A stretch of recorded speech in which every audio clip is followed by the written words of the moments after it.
I had been so excited for this game ever since the announcement at E3 because I had just finished Ghosts of Tsushima Deluxe Edition for the first time ever, and I love that game. I can't wait to talk about that game, but this gave me that, even though it's completely different.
Hey guys, welcome back to Everything Anime Podcast. I'm your host Shinry, here at the Everything Anime Podcast, talking about from anime, manga, video games, TV shows, and whatever relevant topic we're probably talking about. Today's video is on my first impressions of Rise of the Ronin. Now, when I talk about a video game, I have to give my first thoughts about the game, my relationship with the game, things like that. So, I have no relation to Rise of the Ronin because there's no other game like Rise of the Ronin. I mean, yes, there are games like it. Like I said, I've compared it to Ghosts of Tsushima because Ghosts of Tsushima was a great game. There is definitely nothing like Ghosts of Tsushima. If you have not played Ghosts of Tsushima, play it now. It's on PSN for free. I'm pretty sure it's on Xbox, whatever the Game Pass they have. It is worth the time and money. I put 120 hours into Ghosts of Tsushima. I already had beat the game before I ever started reviewing video games, but we're definitely going to get to that at some point. But yeah. This had me hyped for Ghost of Tsushima. I mean, Rise of the Ronin. 1, I love samurais. 2, I love being able to use swords. And, like, it's just so fucking good. So, I've only played an hour and a half because on my first impression videos, I'm going to play an hour and a half of the game. Just to give you my thoughts, how I'm feeling about it, if I'm going to finish it, if I'm going to like it. If I think you're going to like it. And I can tell you right now, you're going to love this game. I had heard some negative reviews before the game came out. Some people talking about it's repetitive. This is something about Spider-Man 2. First of all, guys, there's only so many enemy types a game can create. There's only so many missions a game can do. And yes, it's called padding a game. But it feels fun. If it feels fun to you, then that's what makes the game great. So far, I love this game. We're fighting ninjas. We're fighting other samurai. We're fighting other, like, random swordsmen. What do they call those? Gaijin, maybe? I remember we're the Gaijin, like we're the outsider. I don't know, but it is so fucking good. And the game looks beautiful. It is a beautiful fucking game. The graphics are gorgeous. Story, so far, mwah.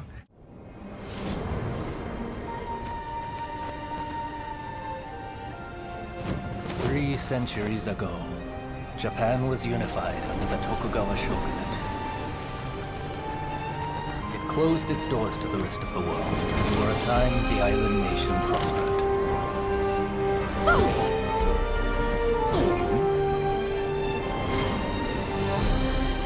Yet despite its apparent tranquility, conflict brewed beneath the surface. Feudal lords known as daimyo were kept under strict surveillance. In public, they were loyal. But the coals of discontent were slowly being fanned towards conflagration. Deep in the mountains of Kurosu, weapons were secretly forged in preparation for rebellion.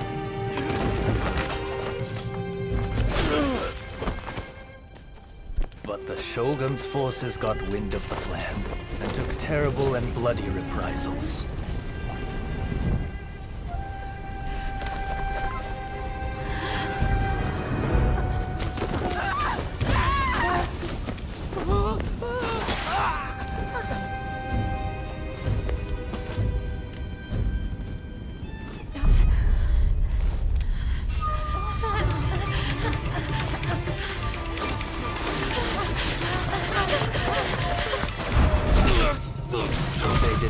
count on another type of weapon being forged in Kurosu. Warriors known as the Veiled Edge.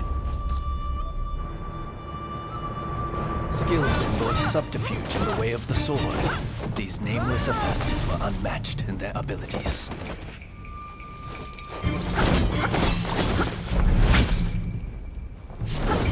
Under the tutelage of a master the Bladesmith, they honed their skills in pairs called Blade Twins. Go!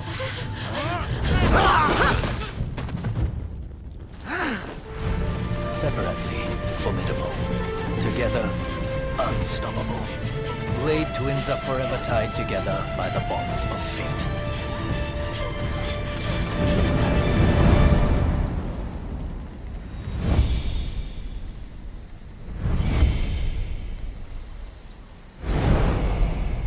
I'm not getting that far. I'm probably gonna show it, but I got my ass kicked a lot in this game. Me and the game over screen have become best friends again, just like with Prince of Persia: The Lost Crown, which I do recommend that game as well. Prince of Persia: The Lost Crown is like if Jigsaw made a video game.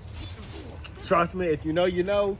If you rage quit, it's okay. That game is supposed to make you rage quit, but it also makes you feel like very accomplished when you finish something. But anyways, let's get back to Rise of the Ronin. So the story so far, from what I can tell, is we're a part of a clan called the, what did they say? Veiled Armor or something? I'm forgetting. But basically, you rely on a partner. You rely on your twin to help you fight.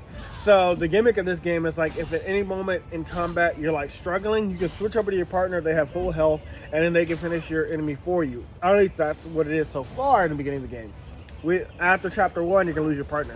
But that's pretty much like the story so far. Is like, you have this partner, and you're part of this like clan, and you like basically are trying to like stop this like rise up of like an enemy kind of take up a Japan. I'm not that far in the story, so I might be butchering it. I might be giving you like the butchered down version like I did with my first impression of Persona 3.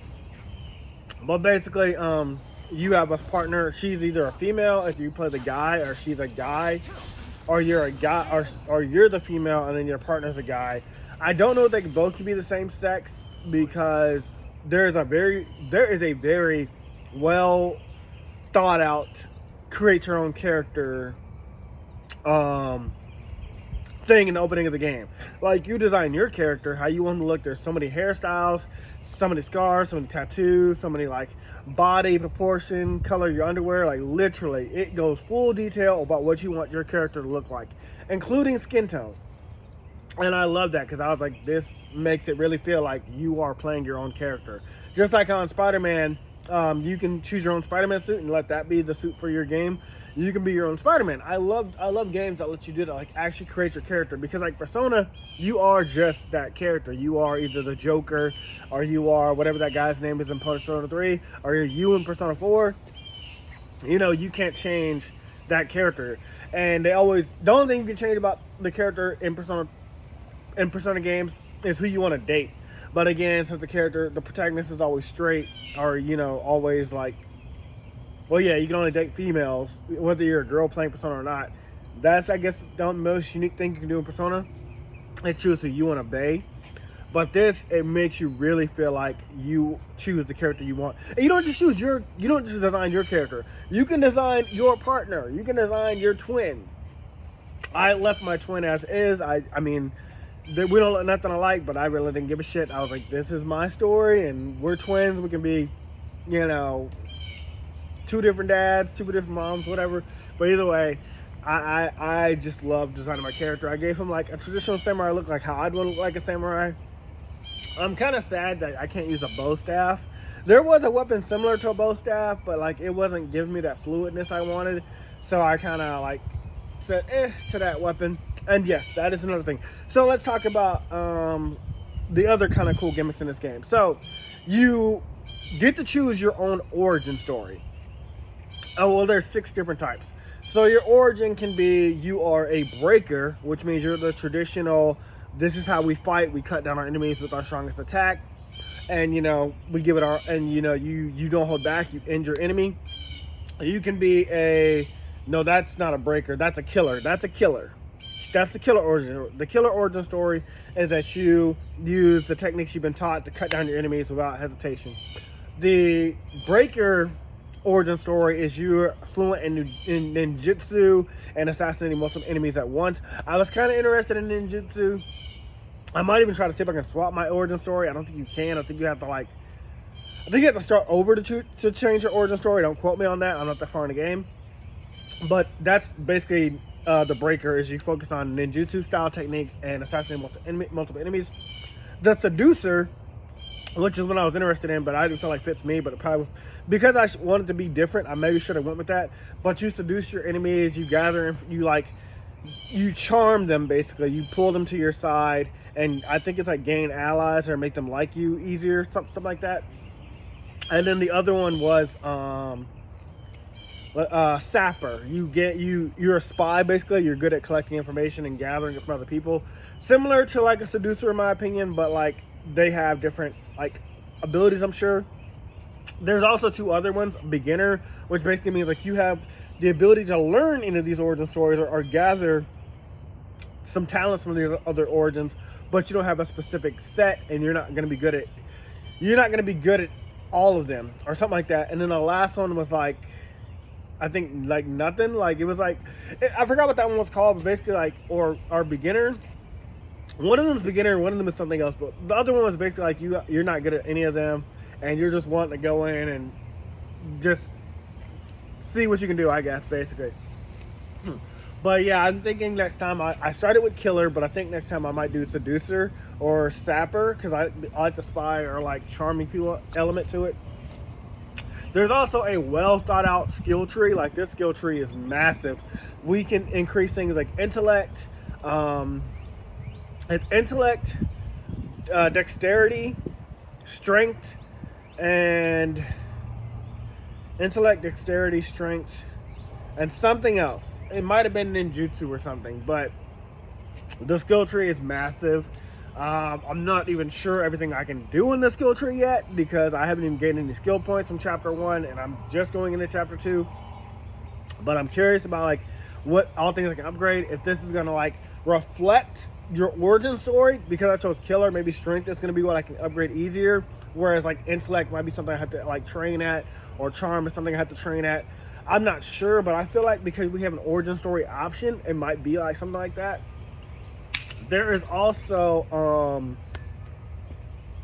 a ton of different armor choices. Like it gives me Harry Potter, the Hogwarts Legacy game that just came out, like how you have all those choices of armor, but this one obviously more like suited for that kind of game, because in Harry Potter, putting on the armor, I mean, in Hogwarts Legacy, putting on the armor just felt kind of random. Like it covers your character's face, tells you all these kind of crazy gimmicks, and comment that it puts you on these kind of crazy kind of gimmicks and armor, and it makes your character look kind of silly. Whereas this feels like it looks like it spits a samurai. It looks like Ghosts of Tshumua, like putting on armor increases your stats, makes your character look cool and stuff like that. There are other gimmicks I just learned in this game, like a vendetta. There's a wanted system in this game. So basically, like if you attack an enemy unprovoked, like, or well, it's provoked either way if you go into that enemy. But like if you're roaming around and you run into an enemy and you attack them or you battle them, but you lose, you now have a mark against you. Like it says you have a vendetta against you. If you lose twice to that same enemy, you lose the skill points that you would have from that enemy forever. That's, or karma, it says forever. I'm not sure if karma has to do with skill points yet. Again, I'm not that far, so only an hour and a half playthrough. But I went back and killed the enemy anyway, because I didn't want to lose in the first place. Although I do have to like level up my skills better, because I died a lot in this game. The controls are kind of simple and basic. It's like square to attack, and then square plus a combo like R1, L1, something like that. It does seem to be more complicated the more you unlock stuff, because you start out as a novice and then you can like level up those skills. But it definitely isn't a hack and slash. Like you have to know what you're doing. You have to either block sometimes, you have to counter sometimes. Some cool stuff you can do is like if an enemy shoots at you and you have to block it at the correct time. You can't just like block it with your sword. I mean, you stagger a bit, but if you block it at the time that the bullet hits your blade, it'll temporarily light your blade on fire, and you can cut your enemies to do burn damage, which is very fucking cool. There are also some Assassin's Creed elements, like you can sneak up on the enemy from the grass and stab them, or creep up on them and assassinate them from behind with like a blade. You can also like swim underwater and stab them from behind and stuff like that. So that might be like the spy element, or like that just maybe like because we're like part ninja, part samurai. Still very cool. It's not world breaking, it's still keeping me in the immersion because I am a samurai, I am a Ronin. So I feel like we would have those kind of skills and abilities and techniques. I haven't seen the ninjutsu powers yet, but we have unlocked shuriken. So I'm assuming like maybe we're gonna do some fire style jutsu, water style jutsu, lightning style jutsu. I don't know. I'm just excited to see more. Some other open world parts are so when you're in the open world, first of all, this map looks huge. This map is looks massive. Okay, this map looks like gigantic. I know Ghosts of Tshumua had a giant map. I fully unlocked that map. This looks bigger than Ghosts of Tsushima. I don't know how many hours it's going to cost me to put in to unlock everything, but I'm going to do everything I can. But when you're in the open world, interacting with people, you're building like bonds and relationships with them. It's kind of like doing like, it might be like an excuse for like side missions. You know how like Assassin's Creed, like you have like missions where you like do things to people, and like it like adds like a sub story, like, or a partial story. Sometimes it's like a one mission story. Other times it's like, Ghost of Tsushima is probably better. Again, I know it's comparison because it seems like a one-to-one to me. But in Ghost of Tsushima, some of the side missions had an actual story to them, where you'd follow like a character and you'd follow them to the end of a storyline, and then the rest of the game will continue. But you could also just ignore that storyline. But if you did that storyline, you got to like see an added bonus to the story. So saving people, like at one point I saved this guy from like 3 wolves, and like he gave me money, and that says I increased a bond with him or formed a bond with him. Other times, like you'll go around the town and like people, it's called civil unrest, like they're being harassed, or the town's being like, kind of like in Infamous 2, how like, what were those guys called? The militia had controlled like certain areas of like New Marais. It's kind of like that, where like these other samurais or ninjas have taken over an area. As long as you kill them, the town will come to respect you, and they'll give you like, I think it like, well, one, it opens the map for sure, but 2, like maybe like you can start buying stuff from that town, or like maybe they'll start selling stuff to you or giving stuff to you for free. Either way, it really does feel like we're like the hero. We're saving people from these tyrants, from these dictators and things like that. So loving that aspect of the game. I know I had a few more notes. Oh, so traversal also. To like climb ledges and stuff, we now have like a grappling hook, where we can like swing it and like fling ourselves to the top of buildings, or like cliffs. We can also like hurl. What I thought was really cool, like if an enemy is near like a barrel of fire or something like that, or any kind of object, you can grapple that barrel. You need a few seconds, so you have to make sure you're away from the enemy, because they can attack you while you're trying to grapple something. But you can like swing like these fire tanks at people and like set them on fire and set them ablaze. That was pretty cool. I thought that was pretty epic. I like that. Think if there's anything else I can think of. There apparently are like dialogue choices we can choose. So normally when you have a dialogue choice, there's not much to it in a game. Like there's like, you choose this dialogue and maybe you get like a little bit different conversation than somebody else. But early game, when we're talking to our master, the one that trained us with our twin, she tells us like, hey, go get this secret message from this person, yada yada yada, and then kill them. And then you have the choice to either say, okay, or you can say, what secret mission? Well, what's the secret message? And she's like, you dare question me? And I thought like that would be like, like a reprimandation, or like she wouldn't answer, but she actually does answer you. So that's an extra piece of dialogue that you wouldn't have gotten if you would have just said okay, because if you said okay, you probably would just start the mission. Whereas if you say to her, what's the secret message, you get like the extra dialogue to learn like more about the story. Now there might be some consequences to that later. I'm not sure, because I've only had that dialogue choice once. There is one other major choice in the game. Spoilers ahead. 3, 2, 1. So as I said, you lose your partner after chapter 1. So up to the beginning of chapter 1, you can team up with your partner at any time in battle, in combat, outside of combat. They help you. They're kind of an intelligent enough AI. They can do damage to an enemy. They might be able to finish the boss. As far as I know, she kind of just stood back. But when you do swap over to them, they have full health. So she ain't taking no damage as far as we know, or he ain't taking no damage just playing a female. So yeah. After we defeat the first boss, he tells us like, after we defeat the first boss, this blue demon ninja shows up, and he's like, only one of you can live, and the other one can escape. Well, I don't think he's telling us that. Like, we know that. So like, one of us is gonna cause a distraction, the other's gonna run for their lives. And so you can either choose the character you started out with, the male or female, or you can switch over to the twin you created. I obviously chose to save the character I created more because that's the one I wanted to like keep. That's my guy.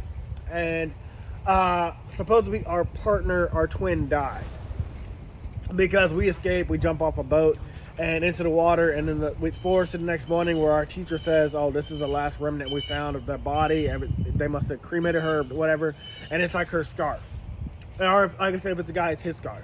I do believe that our twin is alive, and I think our twin's going to come back in the finale. We're probably going to fight them. They're going to feel like, why'd you abandon us? But there is a code. Just like in Assassin's Creed, there is a code. If at any moment you have to sacrifice your twin to bring back the information, then you do so. You sacrifice your twin. So, yeah, I can see your twin being salty that they were the one that got killed, even though that's y'all's whole guild, that's your whole thing. Now, if they come back later and they're on our side, that'd be a real subversion of expectations, but I would not be surprised if we end up fighting them at some point. Yeah, that's pretty much it. I actually have to get to work, but I wanted to say I am loving Rise of the Ronin so far. I can already tell I'm going to put a lot of hours into this game.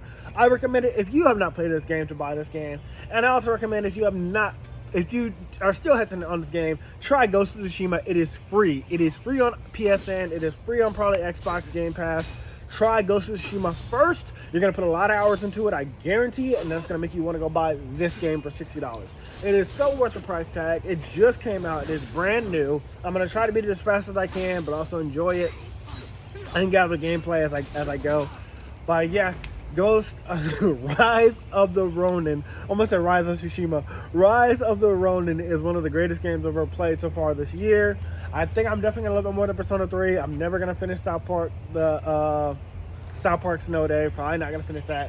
So we're just gonna hop into this one, and I'll hopefully have that game out for you guys soon. I got some other reviews coming out this week. We got Dr. Stone coming out this week.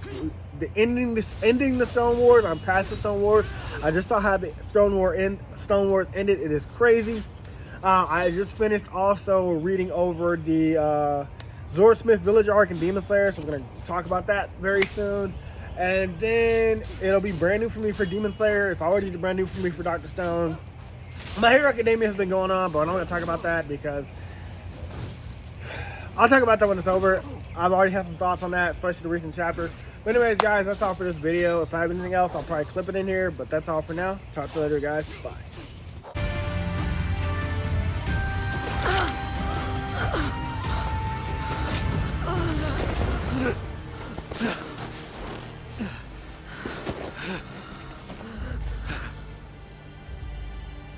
Can't finish the job. You always were soft. You've been the same ever since I took you in.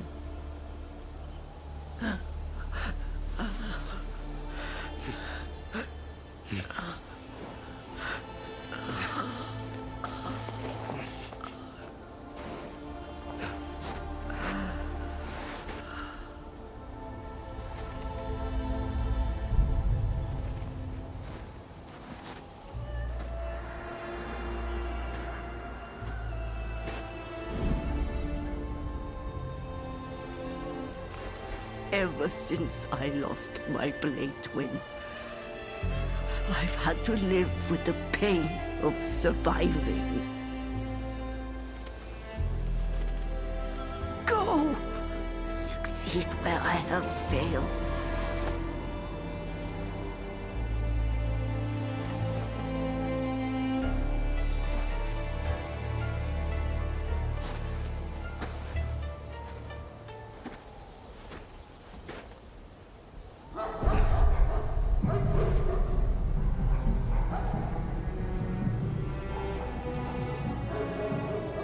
take the path by the giant tree to elude the Shogunate agents. Now go!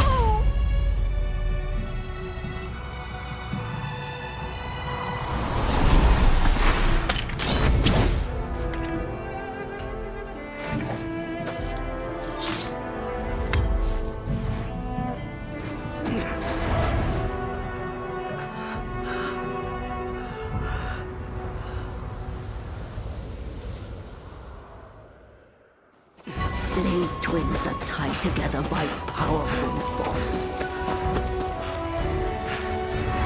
If you can sense them, I know you will track them down. Go, my child. Live your own life and die your own death.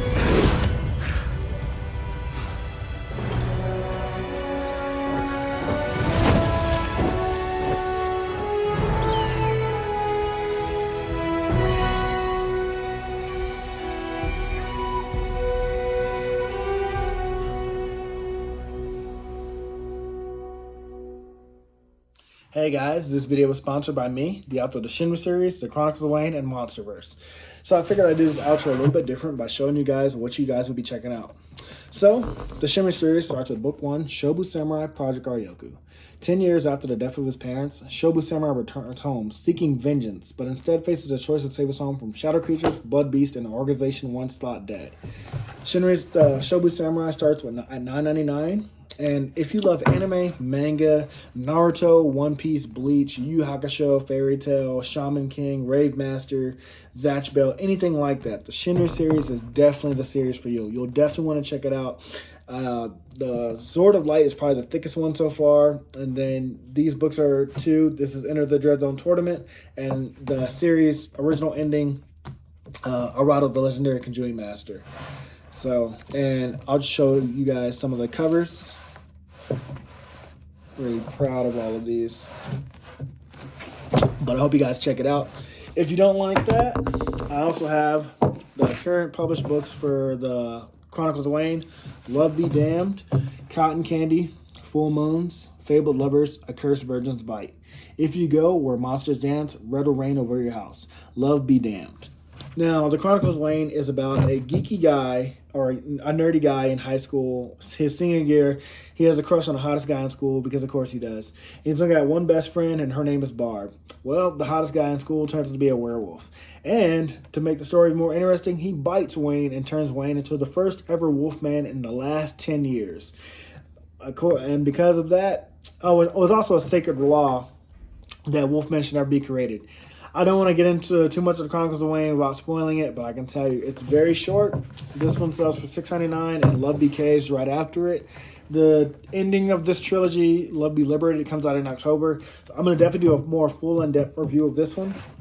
But yeah, it's an LGBT fantasy fiction story about werewolves, vampires, white witches, a dark warlock, and, well, many, many more surprises to come. So if you guys like to read, I definitely recommend. These are all the books so far in the Shinry series, except for Shinry's Beginning. I do have that one, but it's just not here with me. But yeah, I appreciate a like, support, or just a review on Amazon. Either way, thank you guys for watching. I hope you guys have a great day.